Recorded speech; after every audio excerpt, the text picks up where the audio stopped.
Each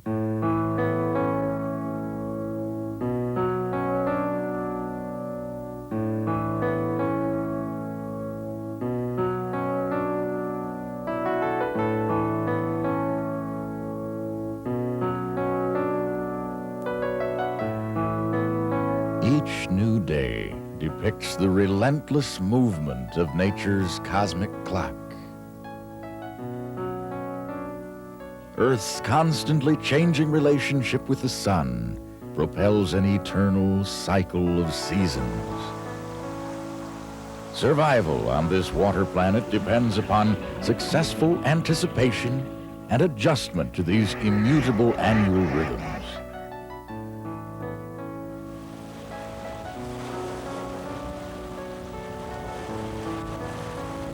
A hard frost quietly announces the passage of late fall into early winter.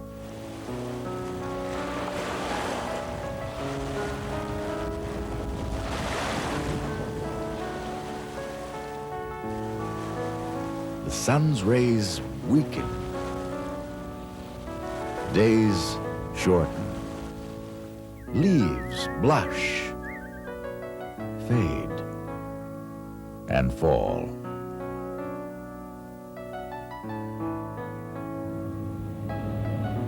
First snow serves a final warning.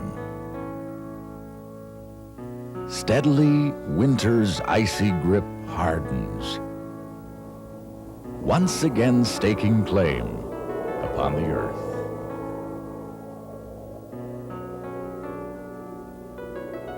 The time known to in-fishermen as the frozen water period has arrived.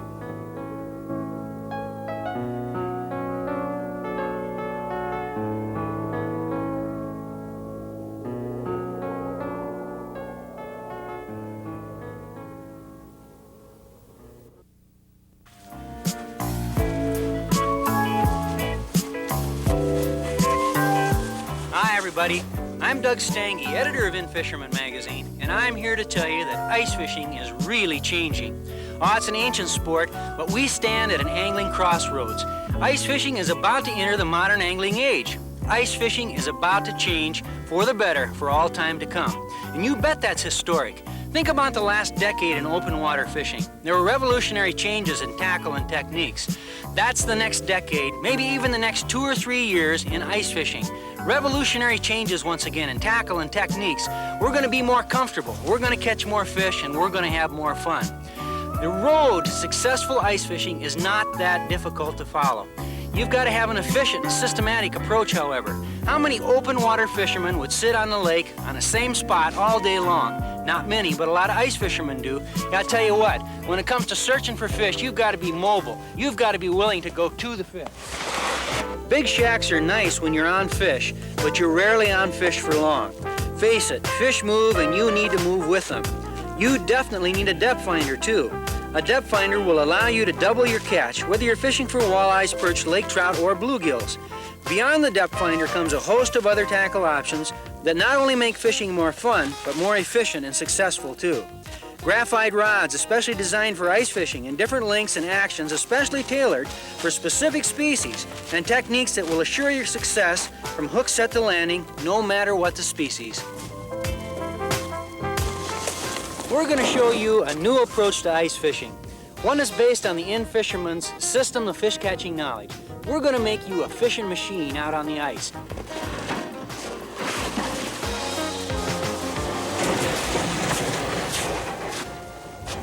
The search, location. You can't catch them if you can't find them. Where to look in a body of water like this? In order to search for anything effectively, you must understand the territory. The foundation for the In-Fisherman system is, in part, based on understanding body of water classification. We divide lakes into 3 basic lake types or categories based on their physical makeup and water quality or fertility. These classifications are oligotrophic or infertile lakes, mesotrophic or moderately fertile lakes, and eutrophic or fertile lakes. Infertile lakes usually are found in the Canadian Shield areas of the northern United States and throughout Canada. Because the surrounding terrain is mostly rock, little siltation has occurred and the lakes remain very deep and crystal clear. They support few weeds and have very sharp drop-offs, often formed from jagged rock. The most prominent fish species are cold water species like lake trout and whitefish, although pike may be present too if there are large shallow bays.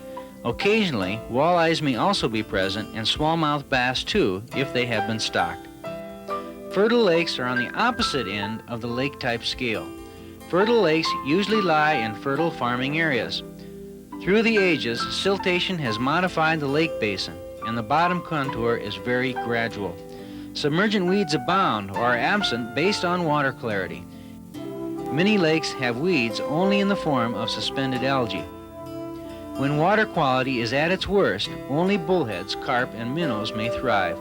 Most fertile lakes, however, support walleyes, bass, and pike, as well as panfish. Moderately fertile lakes fall between infertile and fertile lakes and show physical characteristics of each. That is, they will have moderately distinct drop-offs and moderately deep water, and also moderate water clarity. Moderately fertile lakes host cool water species like walleyes, bass, pike, and panfish. While not absolutely correct, you may picture all lakes as slowly progressing from the infertile stage to the fertile stage. Thus, as you might guess, you will find lakes in hundreds of transitional stages. Yet, while no two lakes are ever exactly alike, most fall easily into one of our three basic categories. Even though two lakes are hundreds of miles apart, if they both are moderately fertile bodies of water, there is a good chance that fish location and response will be similar. Oppositely, even though two lakes are across the road from each other, if they are different types of lakes, chances are that fish location and response will not be the same. The pan fishing system I'm about to show you is going to double your catch.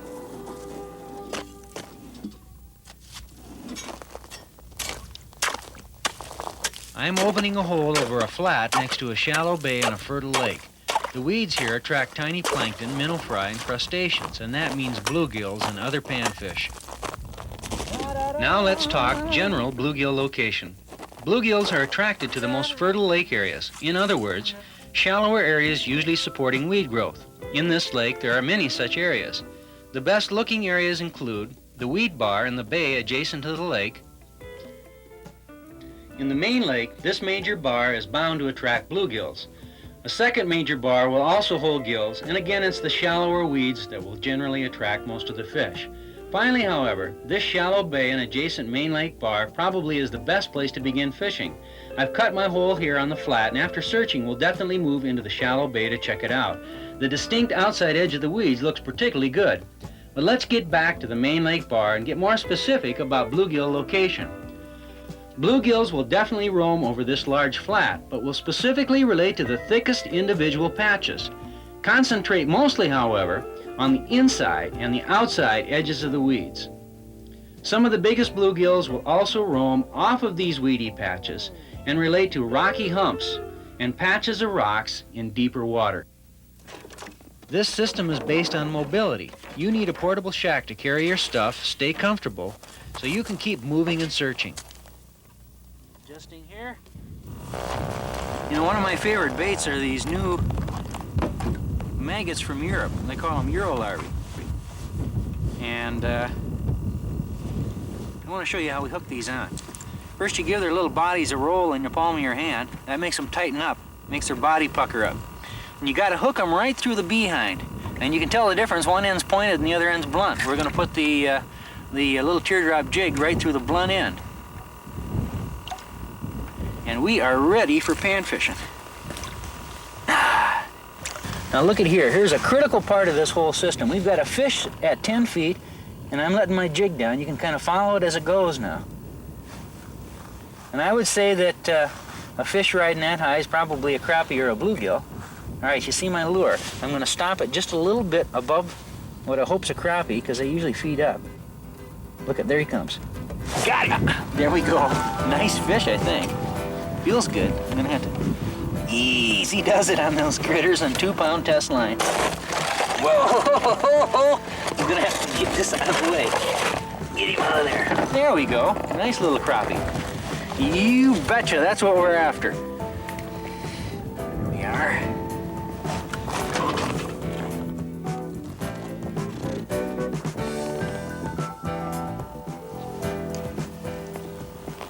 look, there's a fish right here, right now. This is the critical part of this whole system.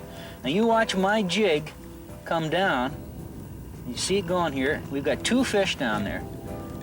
And it's probably a crappie up that high. And I'm going to stop my bait and I'm going to do a little jigging. Nice, easy. There we go. Little one though, I'm afraid. Well, it might not be too much. Ah, he's small. Teeny one. Not for supper. Drop down here. There's plenty of fish down there. There we go. Small fish though. Tiny fish. You know, the beauty of the system is you can always see a fish, and if they're small like this, you catch half a dozen of them, you can always move to another hole. Mobility is the key to this system, at least part of the key. The other part of the system is presentation. Ice fishing lures for any species can be divided into 3 basic categories. Lures for positive, neutral, and negative fish. Fish probably spend the majority of their time in a neutral state. They don't aggressively seek food, but can be triggered with an appropriate presentation. The positive category works best for bluegills that are heavily schooled and aggressively competing for food. You need lots of flash and jiggy movement with larger than average lures to attract fish, yet the lures can't be too big to trigger them when they get close. Bluegill baits should usually be tipped with grubs, especially maggots, to make them natural scent positive. Bait number 1 offers lots of flash, yet sports a small lead head jig hanging below it to trigger the gills. Bait number 2 is a large, bright, winged bait. Bait number 3 is a smaller lure, but one that swims aggressively when it's jigged. Bait 4 is a large, size 8, brightly colored zooplankton imitation, always a good bet for bluegills. Couple these baits with 2 or 4 pound test line. Positive lures should be worked aggressively with lots of jigging to attract fish, followed by short, say 10 to 15 second pauses to allow fish to take. The more fish you attract, the more fish you'll catch. Most of the time, choose lures to trigger neutral fish. They should be smaller lures, usually teardrops, tipped with maggots. Some of the maggots should be alive. Fish the lures with an equal measure of jigging to attract fish and pausing to trigger fish. Fish these baits perhaps 60 or 70% of the time. Generally, couple these lures with 2 pound test line. When bluegills are definitely off, go still smaller and lighter. For example, bait number 1 is a size 12 zooplankton imitation. This compares with the larger size 10 and 8 baits you might use for neutral bluegills. Bait 2 is a tiny size 14 teardrop with an individual maggot barely hooked under the skin to keep it wrigglingly alive. The last option is a number 18 plain hook with a single lively maggot fished on 12 ounce or 1 pound test line, your line standards for negative conditions. Negative lures basically should work for themselves, thus the importance of a lively individual maggot or 2. Of course, you must jig to attract fish, but follow any jigging movements with long pauses. Got him. Got him. Another one. Another one. There we go. Got him.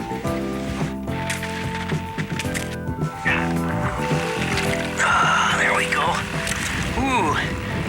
I think you can see we're in the right spot, but she's getting a little chilly out here. I'm going to light my lantern up.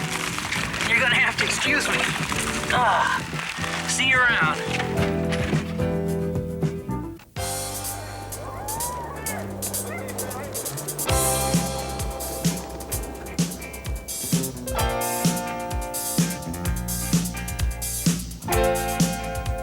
By now, you should see the importance of mobility.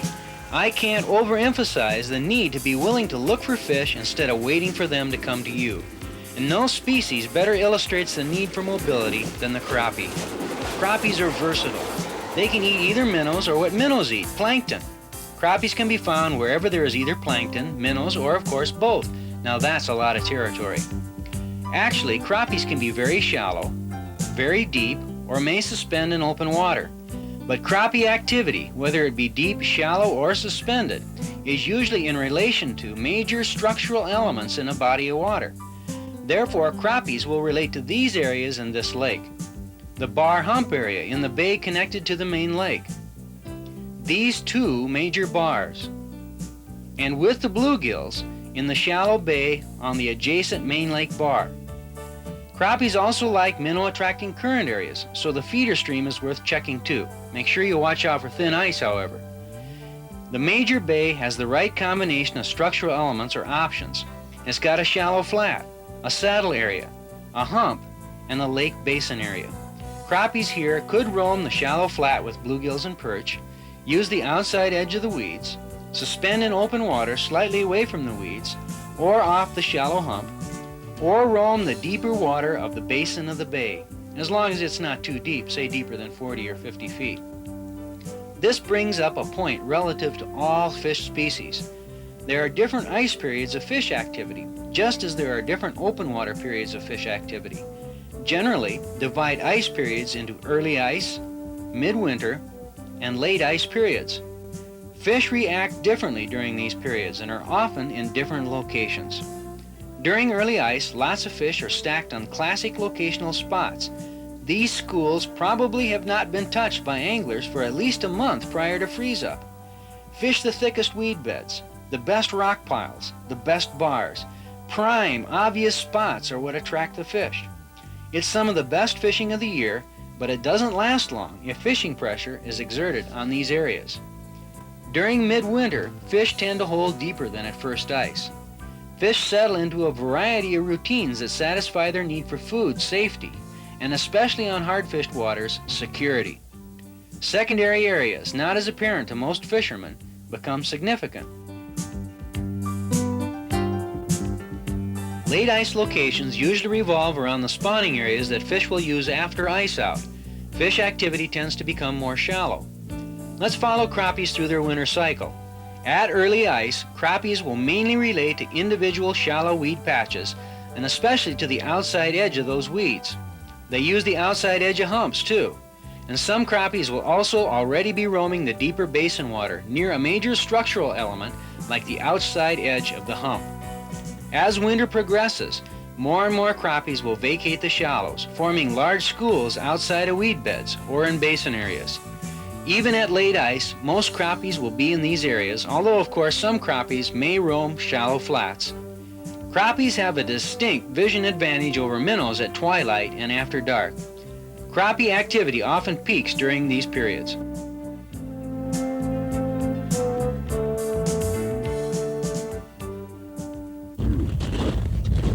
Mr. Sting!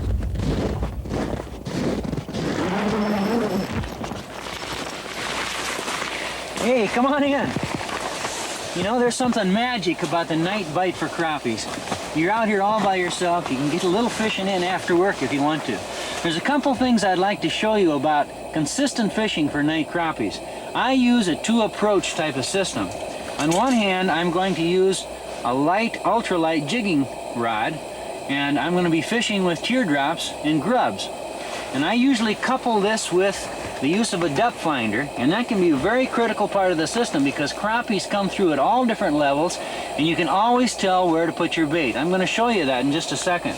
The other line is more a standard wait-and-see type of line. I call it a minnow line. I'm going to use a bobber on Dacron line. Well, it's not all Dacron line. On the end of this 20-pound test Dacron, I've got a 2-foot section of 4-pound test monofilament. Now the reason that I'm using Dacron on this minnow line is because it's so easy to handle. If this was all monofilament, it would be very difficult for me to hand over hand in and then find again and get back down to be catching fish. All right, you notice that I've got a plain hook on the end of here.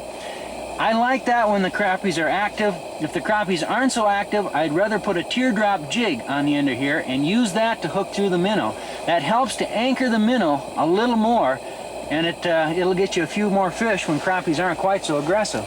It's vital to match the activity level of your minnow to the activity level or aggressiveness of crappies. Do this by varying the size of your minnows and by creating different anchor points on your line. Anchor points are created with shot and teardrop ice flies. If crappies are very active or positive, you want your minnow to be too. For aggressive crappies, use one anchor point about 12 inches up your line by pushing your shot together and by using a larger minnow on a size 4 hook. The minnow is free to swim aggressively in a wide arc. In working a bait for an aggressive fish, it's a good idea to establish a primary depth level to fish, but also to try different levels by constantly raising the bait and holding it, then raising it again and holding, and then eventually returning it to the original level. For neutral crappies, spread the shot to make it progressively more difficult for the minnow to swim and thus get away from crappies. The shot spacing here is too close, but it is representative. Go to a small minnow and a smaller size 6 hook, too. The next step is not only to spread your shot, but to anchor your minnow with a teardrop ice fly. This makes it even more difficult for the minnow to get away. Finally, for very negative crappies, spread your shot, anchor your minnow with an ice fly, and use a tiny minnow. The minnow will struggle but go nowhere. A lazy crappie can easily grab your bait. Although you'll occasionally want to lift a negative setup and let it fall back to its original position, an attracting maneuver, most of the time just dabble your float to keep the minnow swimming down below. Well, look at here. Okay, this is one of the advantages of the depth finder. We've got, I presume it's a crappie at about 10 feet, and I can show you what we can do here. You can drop down your jig, and you should be able to see it go down on the depth finder here if I've got this set correctly. Fish is already up there. That might be 2 fish. It's a big, wide line. Nope, missed him.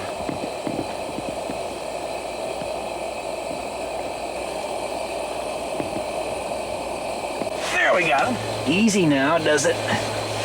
Not fighting too hard. Get him up here. Here he comes. Ah, nice crappie. Oh, little giant. There we go. Nice fish. You betcha. That's what we're after. What are you guessing? I'm guessing about, he's probably close to a pound. Just exactly what we're after. Let's get back down there again. Get my line down there fast. That's the only problem with this light line and the small jig. It takes a long time to get your line down. But it's a very effective way to catch crappies. Ooh, there we go. That's what we're after. Gotta get him up here now. Easy does it on light line. He's gotta come up easy. No, easy does it here. There he is. Get him here. Oh, cold hands. There we are. Oh, he's not quite as big as the other one. Let's have a comparison here. Both nice fish, though. I tell you, I'm going to put this minnow line down. Just a couple minnow hooking tips to increase your hooking percentages.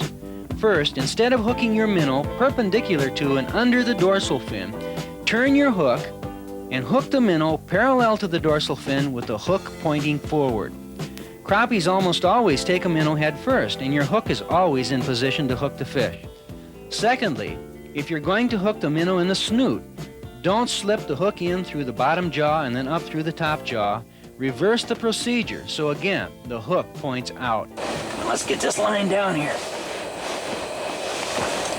That deck run is easy to handle at night. Move this one out of the way. There we go. Now we're fishing. Now I can get this line down too.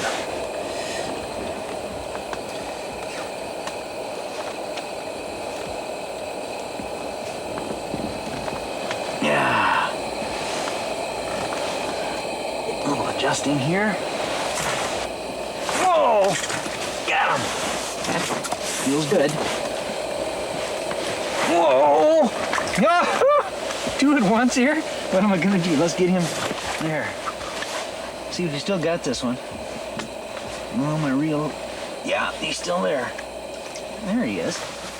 Hey, when the fish are biting this good, a guy needs reinforcements. Tomorrow I'm taking Nate along. Portability and mobility need to serve you. With my son along, we're using a large portable shack, and we're not going to move so much. We're set up on the shallow portion of a prime perch bar. How come you didn't eat the crust? Oh, I don't like this. Huh? Well, watch your bobber, too, now. Yeah. You know, I don't know what America's favorite panfish is. It might be bluegills, it might be crappies, but I know that an awful lot of people fish for what I consider to be the tastiest of all panfish, the yellow perch. When you're fishing for perch, you've got to tailor your approach to whether the fish are shallow or whether they're deep, because they can be as shallow as 2 or 3 feet or as deep as 80 feet. In both instances, you need an efficient fishing approach that first attracts fish to you and last of all, triggers them. Nate? All right, time to fish that bobber a little bit. We're going to have to catch a few more here for supper.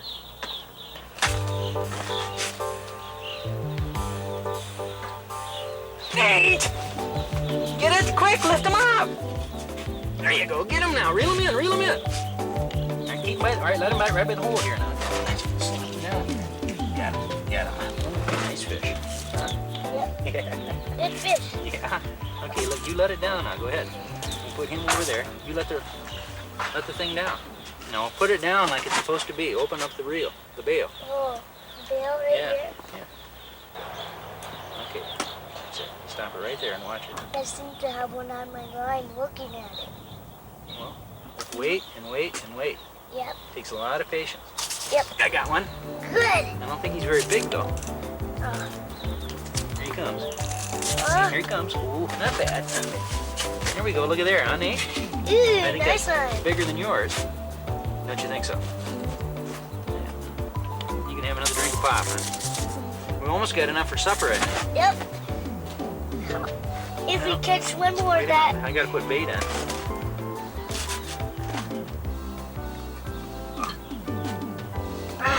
Thirsty. Bait on? I lost my bait. Oh. I'm just gonna put this little worm and hook him right through Meaning the he head. ate it? Right through the head. Oh. Right like that. Okay. Got one looking at my line. Okay. I do got one. I can tell. We got one other bait box right here. And two. Use that. That's our bait box. Dad, you use the white bait box. I'll use the red bait box. Very good idea. Because I think the best ones are in the white box. But I'm And going to all put we my got is that many. line just down here. Now you're We'll going to have to catch 2 more. watch my line too, because I'm going to go out here just a second. I'm good at catching 2 lines. Okay, let me explain this just a minute. Positive lures are bigger baits with lots of flash. Neutral baits are smaller flash lures, or in this case, a combination flash lure plus a small lead head jig. Negative baits are small, subtle teardrop ice flies. Positive perch lures can be broken into 2 categories. Bigger flash lures like the dew jigger or rocker minnow, tipped with a fisheye or minnow head, and small swimming lures like the jigging rapala, tipped with grubs or a fisheye. Positive lures tend to fish best in deeper water. Fish them aggressively with a 2-foot lift fall to attract and a 10 to 15 second pause to trigger. Neutral perch lures are smaller flash lures like the perch hogger tipped with a live minnow, a cast master with a single hook and a perch eye, grubs or minnow head, and the combo flash lure and a small lead head jig filled with grubs. Work these baits less aggressively and with longer pauses. Negative perch lures are small teardrop ice flies or leadhead jigs tipped with grubs. The crappie minnow system highlighted earlier also applies. Work these lures with small, attracting hops and long pauses. Dad, I got one. Well, get him, Nate. Bring him up. I got him. Yeah, boy, bring him up. Bring him up. I can tell. Over Oh, here. Over here. That is a nice perch, Nate. yes, good. Very nice perch. Good. Ready? I'm ready. It's good, Nate. I'll tell you what we're going to do. I want you to come along with me out to the deep water out there. We're going to try it for just a minute. Is that all right? Yep. Okay, the reason we're going to go out is because it's a characteristic of perch to relate to flat areas. And we've covered this shallow flat very thoroughly. There's still some fish here for that matter. There's a drop-off here, and perch are rarely concentrated on that drop-off. But as you drop deeper and you get to the basin of the drop-off where she flattens out again, that's an awful good area too. And we're going to check that for just a second. I want to take a little bit different tackle out there because to fish efficiently you need it. The best bars have large, shallow, flat grazing areas, as well as large, deep, flat grazing areas. The bar we're on is a prime example. Other good spots include the other major bars, plus the current area. All right, this is where we're going to fish, Nate. Okay. Now, out here in deeper water, you need a little bit different tackle. I've got a longer rod. I've got a little bit heavier test line. I've got a rod and reel to get the lure down fast and bring fish up fast and get back down again fast.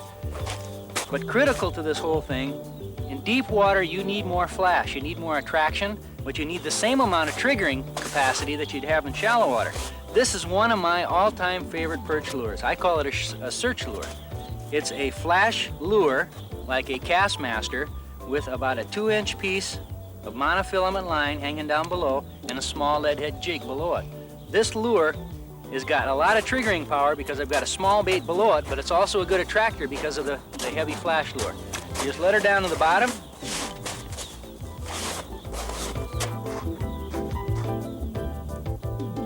Hit her. It's cloudy over there.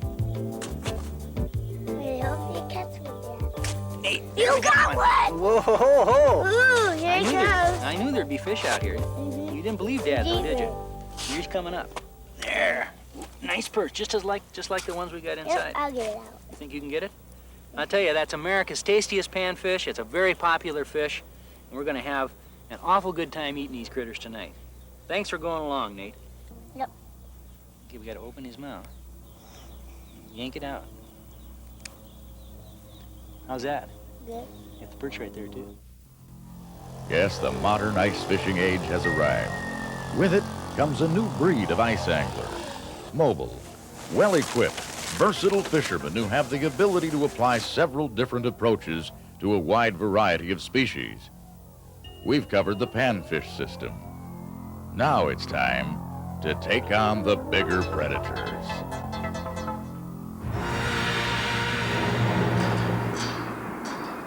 The wind. Most times the angler's mortal adversary. However, for the ingenious, it can be made to be an ally. Let's join In-Fisherman editor Doug Stange and guide Ted Jowett as they chase big pike on the snow-driven ice and learn how you can make the wind a friend instead of an enemy.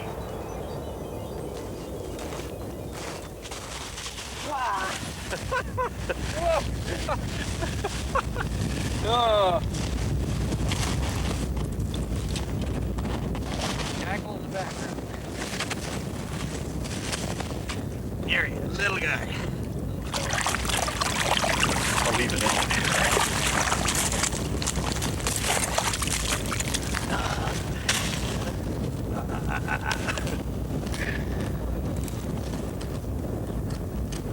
Put him back down quick. Tip-ups are traps. They consist of a spool of line and a spring-loaded indicator which pops up when a fish hits the bait. There are two basic types of tip-ups, stationary tip-ups and wind tip-ups. Wind tip-ups use a vane to catch wind, which creates up and down action. The vane can be adjusted up into the wind for maximum action or down away from the wind for minimum action. There are two basic settings on most stationary tip-ups: heavy, the notched end, and light, the smooth end. More settings are possible, of course. These settings regulate the amount of pull it takes to trigger the flag. Tip-up should be spooled with about 27-pound test Dacron or plastic ice line because it's easy to handle. Then rig a leader appropriate for the species you're after. For pike, it's vital to use light 12 to 27-pound test stranded wire and then to make a quick strike rig. Quick strike rigging is one of the biggest rigging breakthroughs in the last century. A quick strike rig consists of two small size 6 or 8 trebles or dual English hooks rigged in tandem about 2 to 4 inches apart. Set hooks immediately when a fish takes a bait. Now listen, you'll catch almost every fish that hits. For pike, you can make your own rigs or buy them from the Weller Company of Duluth, Minnesota. Baits for aggressive pike should be 1. Larger live baits, in other words 8 to 12 inch baits, fish below stationary or wind tip-ups, or secondly, medium-sized dead baits, in other words 5 to 8 inch baits, fished below a wind tip-up. For less aggressive pike, the situation you're in most of the time, use number 1, medium-sized live baits, fished below a stationary tip-up. Secondly, the same size dead baits fished below a stationary tip-up, or thirdly, a medium-sized dead bait fished below a wind tip-up set to give only a little action. Pike are aggressive predators.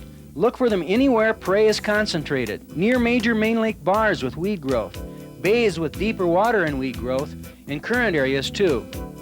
Perhaps the best possible option, however, is the combination of a good main lake bar adjacent to a good bay.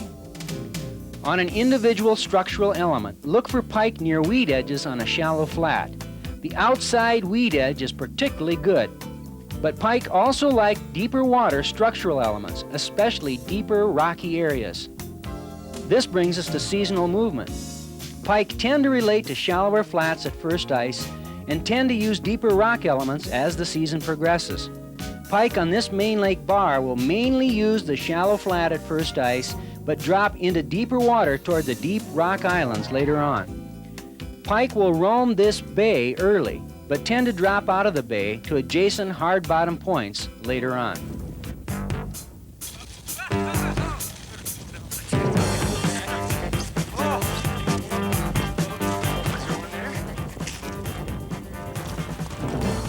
Fish down there.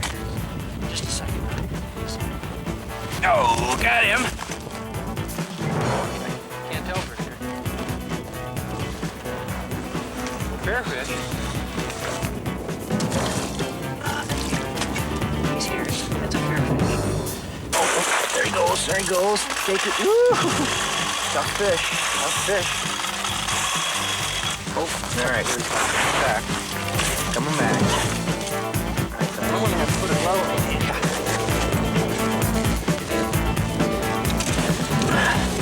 We're talking 20-pound critter, gentlemen. That's a good one. Just get his head there. No, but he's way down there. Here, okay, here he comes. Here he comes. Here he comes. Here he comes. Oh, look at that. Oh, what a fish, Ted. That critter is beautiful. Where plentiful, no fish attracts more attention than the walleye. First ice means walleyes on classic areas, off points on large main lake bars, on hard-bottom sunken islands, and off current areas. It's early winter, and Jim and I have broken away from the crowd to this small, deep rock hump. No one's touched this spot all winter, and we're expecting big walleyes. On a typical bar, walleyes will be evenly distributed on prime areas during early ice. Some fish will roam the shallow top of the bar, while other fish will roam the deeper flat off of the bar. Still other fish are on the drop-off area. The best areas, though, will be the two main pivot points. As the season progresses, classic locational areas continue to attract fish as long as there is little fishing pressure. For example, on this heavily pressured, obvious main lake bar, walleyes will tend to use deeper water and to move to less obvious areas such as this rock slide farther down the bar. On the other hand, this sunken hump is unknown to most fishermen. Walleyes here are behaving the same as they did in early season.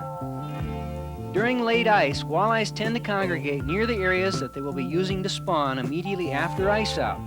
There are many possible spawning locations here, particularly the feeder stream, but also the large main lake bars.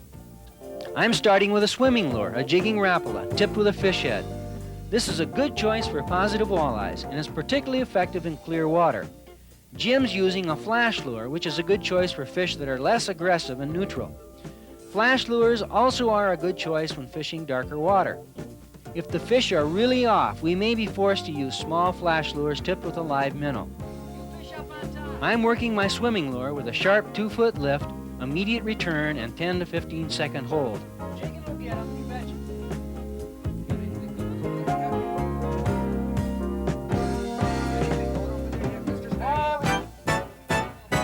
Whoa! There's one, and it feels good. One of the biggest tackle advantages has got to be the switch to rods appropriate for hooking and landing bigger fish from deeper water. Of course, the reel has to function in cold weather, but it's the rod that's so important. You're fishing vertically, and if it's too stiff, you roll a fish over on the hook set as you pump them straight up. That means slack line and a lost fish. Try a 3 to 4 foot long rod that's limber enough to keep your line tight constantly. Thanks, James. That's a pretty good way to start the day. If If the fish engulf my entire lure, I will continue to work the lure aggressively. If they bite only the eyeball, I'll work this lure less aggressively or switch to a smaller rapala or maybe to a flash lure. Flash lures are worked similarly to large swimming lures, but their effect on fish is different. Their flash attracts fish when you jig them, yet it is principally the eyeball or minnow head the fish see and smell when the lure is motionless. This is a very effective technique. For negative fish, use a small flash lure tipped with a live minnow. Lift it gently 2 feet and then let it fall slowly.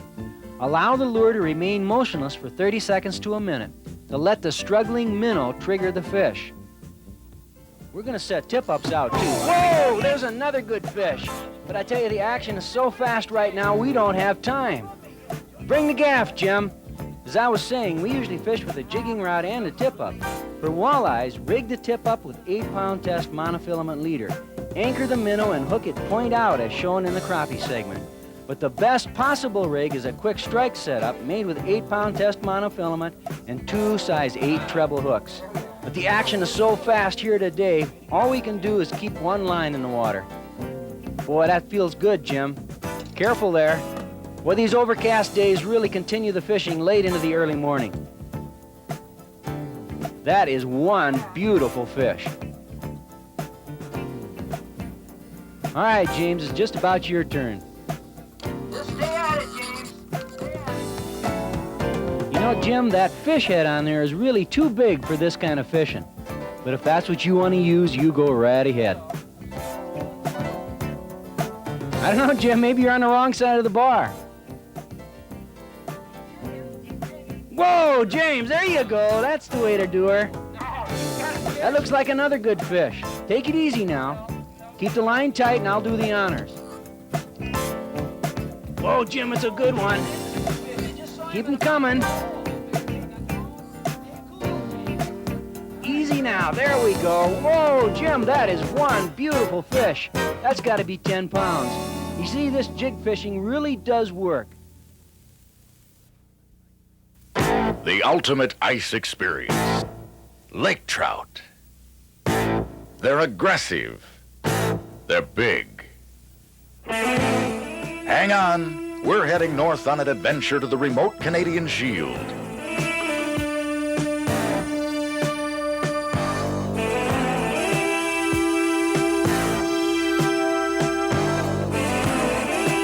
Yes, we're heading for lake trout country to tackle the king of the trout in the dead of winter.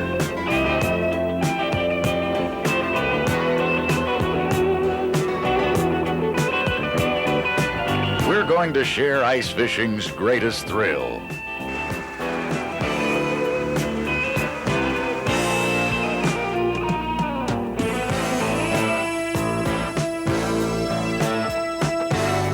Who says fishing vacations should always be summer affairs? Ow! Fish! Fish! Okay, Whoa, hang on, good hang fish. Ooh, he feels good. I'm not That looks kidding. good, It's man. the best, That looks good. best fish I've had. Oh, that's a big fish, though. Looking like a good one, man. Oh, but the reel keeps freezing. I got the drag set perfectly, though, I believe. Don't worry about it. The fish has had it. No, we didn't have any fish this nice yesterday. None. It's a beautiful. You can tell the way she's honking on that thing. Whoa. Is she coming up near the hole yet? I don't know how close she is. How deep of water is this? We're this Woo! 56 feet. I hit her right down on the bottom. That's a big one. I was up 6 feet off the bottom. I dropped her down to the bottom, lifted it up. I ain't seen her zipping around. She is a good fish, though. It's one of the better ones. You can tell it ain't one of them 4, 5, 6 pounders. It's got to be bigger than You that. bet. She's got to be close now. Ooh.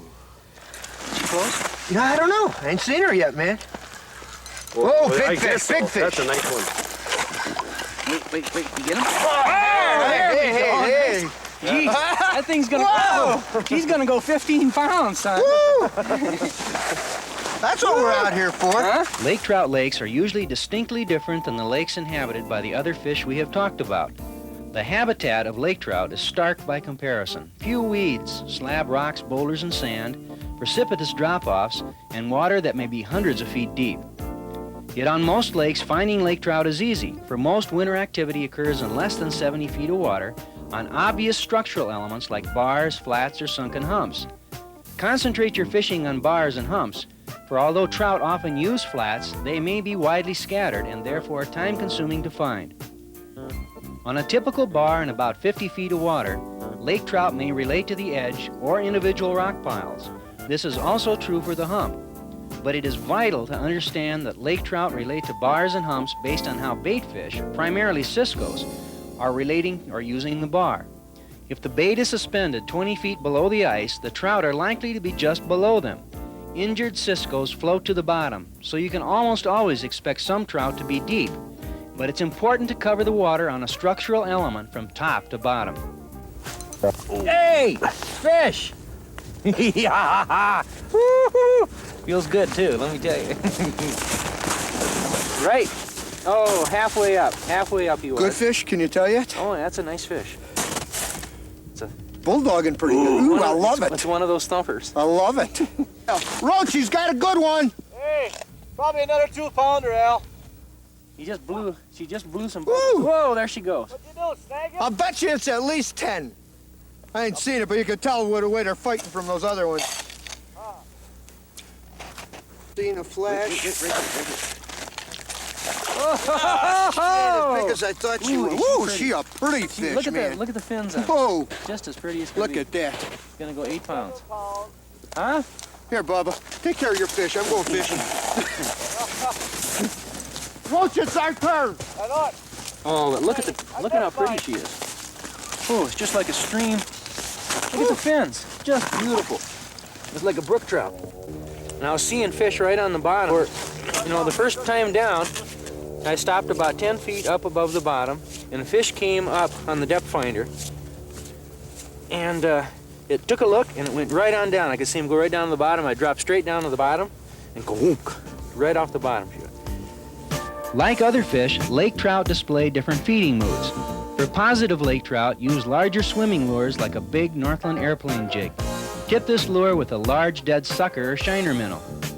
Work this combination with an aggressive 2-foot lift, immediate return, and hold for, say, 10 seconds. Start your jigging sequence near bottom. Continue for a minute and then lift the bait up 5 to 7 feet. Cover the entire water column. A depth finder, however, will revolutionize your lake trout fishing by eliminating much of the guesswork. Watch for the depth that trout or bait fish are coming through. Then raise or lower your lure to the fish. For neutral fish, in other words most of the time, use a smaller airplane jig. Tip the bait with cut fish.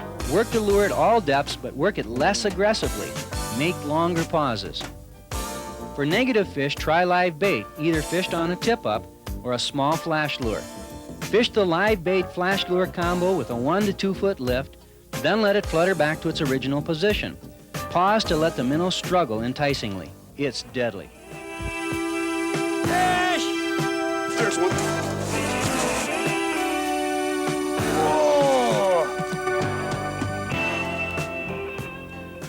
I'll tell you, lake trout fishing is absolutely exciting. You can't beat fast action and big fish. You can't beat the surroundings either. This is something you gotta try.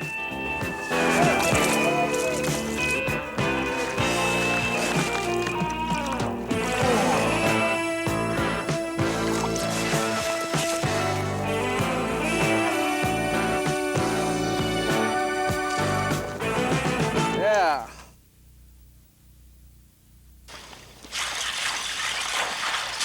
It's too late. I'd fully intended to take the tube out, shuffle out across the ice, and do a little late season perch fishing.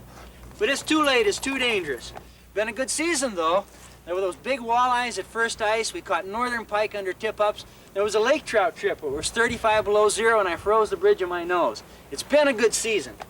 You know, Tripper, we're gonna trade late season perch for early season crappies in a canal, an open water canal, a couple miles down the road.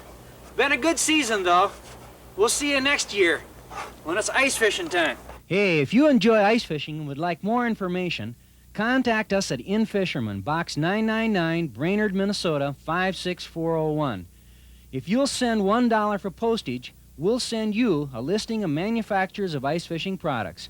I'll also send you the In-Fisherman Handbook of Knowledge, which expands upon some of the basic location and classification principles we were only able to touch on in this video.